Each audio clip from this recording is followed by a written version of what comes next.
का हो डीजे संदीप राज ने की जान ले बका तम खुही राज।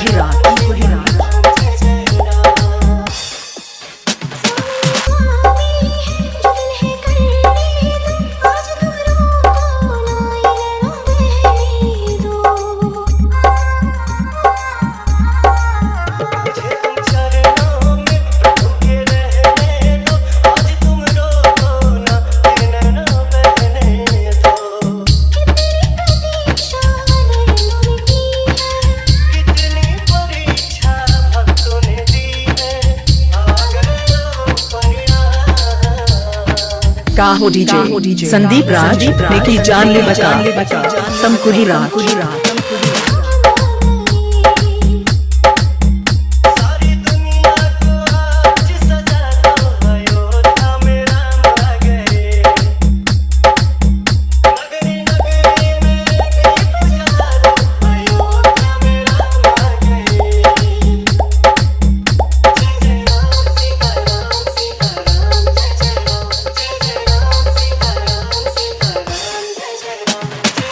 Mobile number 95 010 51 335।